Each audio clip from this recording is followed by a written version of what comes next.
ইসলামপুর থেকে সাগরপাড়া, জলঙ্গি থেকে বহরমপুর, রাজ্য সড়ক সহ গ্রামীণ রাস্তার বেহাল দশা। এইসব রাস্তা মেরামতির দাবিতে ইসলামপুরে পথে নামল সিপিআইএম। শুক্রবার বিকেলে ইসলামপুরে মিছিল থেকে ইসলামপুর বাসস্ট্যান্ড সভা থেকে তৃণমূলকে বিঁধলেন সিপিআইএম নেতৃত্ব। শুধু রাস্তা নয়, ইসলামপুর গ্রামীণ হাসপাতালের বেহাল দশা নিয়েও সুর চড়ালেন সিপিআইএম নেতৃত্ব। যে এরা সবটাই মিথ্যে কথা বলে, এরা ভোট আসলে ডবল ডবল চাকরি কথা বলে, বড় বড় হাসপাতালে কথা বলে, সুপার স্পেশালিস্ট হাসপাতালে কথা বলে, ডাক্তার দিব বলে, কিন্তু কিছুই করে না। আসলে ইসলামপুর হাসপাতাল দীর্ঘ সময়ের হাসপাতাল। এই হসপিটালে একটা সময় বড় বড় অপারেশন হতো, বড় বড় ডাক্তার থাকতেন। যবে থেকে সরকার এসছে তখন থেকে এই হাসপাতালে বড় কোনো ডাক্তার থাকে না। এই হাসপাতালে কোনো রুগী আসলে, সে মুমূর্ষু রুগী হোক আর যে কোনো রুগী হোক, আসলে রেফার টু দমকল, নাহলে রেফার টু বহরমপুর।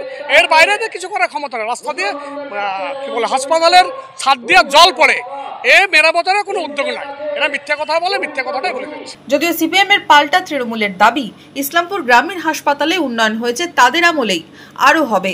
রাস্তার হাল ফিরছে তৃণমূলের আমলেই।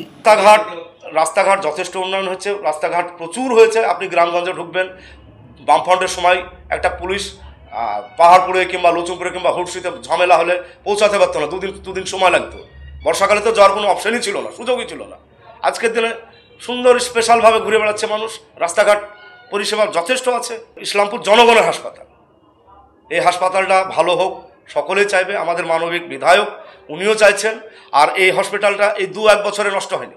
এই হাসপাতালটা 34 বছর ধরে নষ্ট হতে হতে আজকের দিনে এসে এই জায়গায় পৌঁছিয়েছে।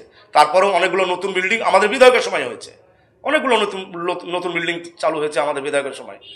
তারপরে আরও কিছুদিনের মধ্যে দেখবেন, 2-3 মাস 4 মাসের মধ্যে দেখবেন হসপিটালে অনেক অ্যালটমেন্ট হয়েও গেছে অলরেডি। প্রচুর কাজ হবে, প্রায় 5 কোটি টাকার কাজ হবে।